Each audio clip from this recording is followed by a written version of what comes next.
تاریخ کا وہ سیاہ باب جسے بلیک ستمبر کے نام سے جانا جاتا ہے، ہزاروں بے گناہ فلسطینیوں کے قتل عام کی ایک لرزخیز داستان۔ کہا جاتا ہے کہ اس قتل عام میں 20 سے 25 ہزار تک فلسطینیوں کو چن چن کر نشانہ بنایا گیا۔ نہ صرف جنگجو بلکہ عورتیں، بچے اور بزرگ بھی خون میں نہلا دیے گئے۔ یہ قتل عام اسرائیلی ریاست نے نہیں بلکہ ایک عرب بادشاہ نے اپنے مہمانوں پر کیا۔ ایک اور تلخ اور چونکا دینے والا انکشاف یہ ہے کہ اس خونی آپریشن کے مرکزی کرداروں میں ایک نام پاکستان کے سابق آرمی چیف اور عامر حکمران جنرل ضیاء الحق کا بھی شامل تھا۔ وہی ضیاء الحق جس نے بعد میں آئین کو رون کر ملک پر طویل مارشل لا مسلط کیا اور امریکہ کی چھتری تلے جہاد کے نام پر کئی دہائیوں تک تباہی کی بنیاد رکھی۔ میں ہرمیت سنگھ ہوں اور آپ دیکھ رہے ہیں ٹروتھ اینڈ ٹیلز۔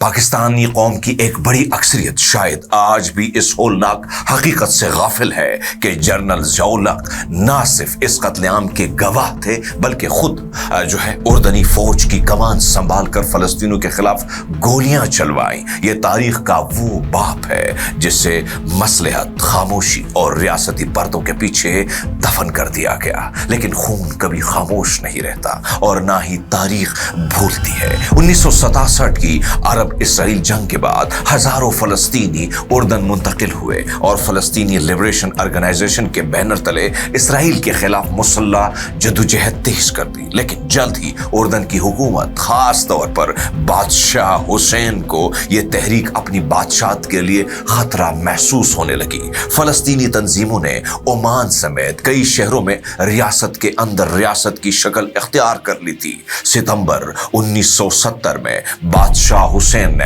PLO کے خلاف فیصلہ کن فوجی کارروائی کا آغاز کیا۔ فلسطینیوں کے کیمپوں کو گھیر لیا گیا، فضائی اور زمینی بمباری کی گئی۔ اردن کی شاہی فوج نے نہ صرف آزادی کے متوالوں کو نشانہ بنایا بلکہ خواتین، بچوں اور بوڑھوں کو بھی نہیں بخشا۔ مختلف ذرائع کے مطابق 20 سے 25 ہزار تک فلسطینی اس کارروائی میں مارے گئے۔ عمان، اربد اور دوسرے علاقوں میں فلسطینی پناہ گزین کیمپوں کو خون سے لال و لال کر دیا گیا۔ لاشیں گلیوں میں بکھری رہی، مائیں اپنے بچوں کی لاشوں سے لپٹ کر روتی رہی اور دنیا خاموش تماشائی بنی رہی۔ اس قتل عام میں ایک نمایاں نام بریگیڈیئر ضیاء الحق کا ابھرا، جو بعد ازاں پاکستان کے آرمی چیف بنے اور پھر مارشل لا کے ذریعے منتخب حکومت کا تختہ گرایا اور حکمران بن گئے۔ ہوا یوں کہ اردن کی چھوٹی سی شاہی فضائیہ اور زمینی فوج 1967 کی عرب اسرائیلی جنگوں میں مفلوج ہو گئی تھی۔ اردن کو اپنی فوج کی دوبارہ تربیت اور اثر نو اپنی فوج کو کھڑا کرنے کے لیے معاونت کی ضرورت محسوس ہوئی۔ اس موقع پر پاکستان کے بریگیڈیئر ضیاء الحق کی اردن میں تعیناتی کی گئی۔ تھوڑا سا ہم جنرل ضیاء الحق کے کیریئر پر بات کرتے ہیں، پھر ہم اس تعیناتی کے مقصد پر بات کریں گے۔ ضیاء الحق نے 12 مئی 1943 کو برٹش انڈین آرمی میں کمیشن حاصل کیا۔ وہ 13ویں لانسرز یونٹ سے وابستہ رہے اور دوسری جنگ عظیم میں برما اور ملایا میں جاپانی افواج کے خلاف جنگ میں حصہ لیا۔ تقسیم ہند کے وقت وہ کپتان تھے اور یوپی سے آخری قافلے کے انچارج تھے۔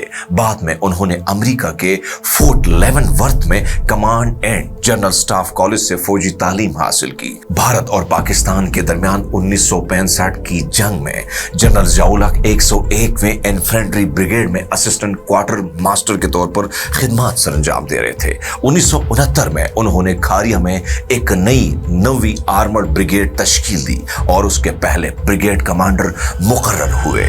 اب آتے ہیں اس کی اردن میں تعیناتی پر۔ ان کے ملٹری کیریئر کا ذکر بھی اس لیے کیا تاکہ معلوم ہو سکے کہ انہوں نے برطانیہ کی گود سے آغاز کیا اور امریکہ کی گود میں ترقی پائی۔ بہرحال اردن میں تعیناتی پاکستانی حکومت اور افواج پاکستان کی اعلیٰ سطح منظوری سے ہوئی۔ اس وقت کے صدر جنرل ایوب خان کے دور میں پاکستان عرب ریاستوں کے ساتھ قریبی دفاعی تعلقات قائم کر رہا تھا۔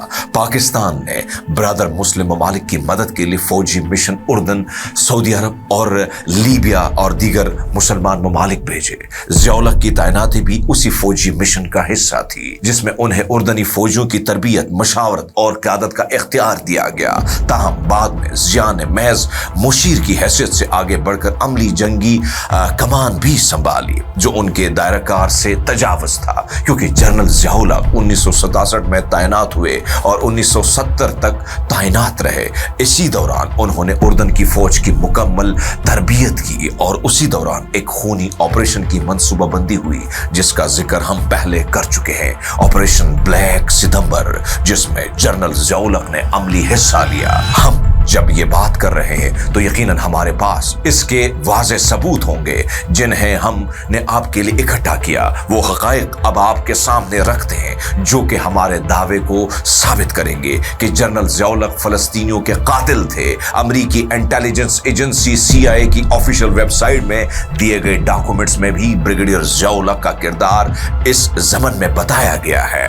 مضمون میں لکھا گیا کہ اردن کی چھوٹی سی شاہی فضائیہ 1967 کی جنگ میں مکمل طور پر تباہ ہو گئی تھی، لیکن اب اسے دوبارہ اسلحے سے لیس کر کے فعال کر دیا گیا تھا۔ فوج کو ایک پاکستانی ماہرین کی ٹیم کا تعاون بھی حاصل تھا جس نے فوج کی تنظیم، نو، تربیت اور جنگی تیاری میں مدد کی۔ ان ماہرین میں ایک پاکستانی افسر بھی شامل تھا جو بعد میں پاکستان کی فوج کا سربراہ اور ملک کا صدر بنا، یعنی جنرل ضیاء الحق۔ پاکستان اور اردن کے درمیان دیرینہ تعلقات تھے اور پاکستان ان دونوں ممالک میں شامل تھا جنہوں نے باضابطہ طور پر مغربی کنارے کے اردن سے الحاق کو تسلیم کیا تھا، جبکہ دوسرا ملک برطانیہ تھا۔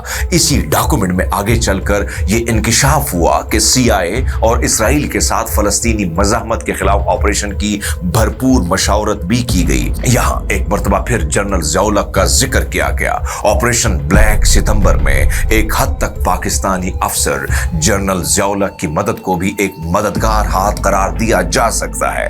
اسی ڈاکومنٹ میں یہ بھی ذکر کیا گیا کہ گو کہ امریکہ کو زیادہ یقین نہیں تھا کہ شاہ حسین اپنی بادشاہت بچائیں گے کیونکہ ان کے خلاف نفرت بہت حد تک بڑھ چکی تھی، لیکن CIA افسر او کونل ان چند افراد میں سے تھے جنہوں نے پیشگوئی کی کہ بادشاہ اور فوج بالآخر قابو پا لیں گے۔ اس ڈاکومنٹ میں مزید لکھا گیا ہے کہ سابق CIA افسر بروس ریڈل کے مطابق جنرل ضیاء الحق نے 1970 میں اردن کے شہر اربد میں شامی افواج کی پیش قدمی کا جائزہ لیا۔ انہوں نے اردنی بادشاہ حسین کو مشورہ دیا کہ اردنی فوج خود بھی شاہی ٹینکوں کا مقابلہ کر سکتی ہے اور بعد میں اردنی جوابی کارروائی کی قیادت کی۔ سال 2013 میں ڈان نیوز کے ایک تحقیقاتی آرٹیکل میں شیخ عزیز نے لکھا کہ جنرل ضیاء الحق نے اردن تعیناتی کے دوران ایک مشہور مگر افسوسناک کارروائی بلیک ستمبر کی قیادت کی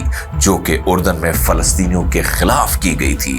ایک اور رپورٹ جو کہ ڈسینٹ ٹوڈے میں شائع ہوئی اس میں بھی جنرل ضیاء الحق کے بھیانک کردار کا ذکر کیا گیا۔ لکھا گیا کہ 1970 میں پاکستان کے سابق فوجی آمر جنرل ضیاء الحق نے اردن کے بادشاہ کی مدد کی تاکہ فلسطینیوں کو کچلا جا سکے۔ کہا جاتا ہے کہ ضیاء الحق نے 11 دنوں میں اتنے فلسطینی مار دیے جتنے اسرائیل 20 سال میں نہ مار سکا۔ ایک تحقیقی ادارے امریکی تھروپولوجسٹ میں بیل یونیورسٹی جو ہے اس کی ڈاکٹر مدیحہ طاہر کے ایک تحقیقاتی مضمون میں بھی جنرل ضیاء الحق کے سیاہ کردار کے بارے میں لکھا گیا۔ انہوں نے لکھا کہ جنرل ضیاء الحق جو امریکہ کے حمایت یافتہ فوجی امریت کے تحت پاکستان کے حکمران بنے، انہوں نے 1970 میں بلیک ستمبر کے دوران اردنی فوجیوں کو تربیت دی اور یہاں تک کہ اردنی فوج کی قیادت بھی کی۔ اس خونی آپریشن میں ہزاروں فلسطینیوں کو قتل کیا گیا۔ یہی نہیں کہ دنیا کے تمام معتبر اداروں اور خود فلسطین لبریشن فرنٹ نے جنرل ضیاء الحق کے کردار کا ذکر کیا۔ جنرل ضیاء الحق کو فلسطینیوں کا قصاب قرار دیا گیا، بلکہ پاکستان کے سفارت خانے نے رسمی طور پر حکومت پاکستان کو آگاہ کیا کہ جنرل ضیاء الحق کا کورٹ مارشل کیا جائے کیونکہ انہوں نے یہاں پر سفارتی اختیارات سے تجاوز کیا اور ان کے اقدامات ہمارے احکامات کے خلاف تھے، لیکن اس شکایت کو نظر انداز کر دیا گیا۔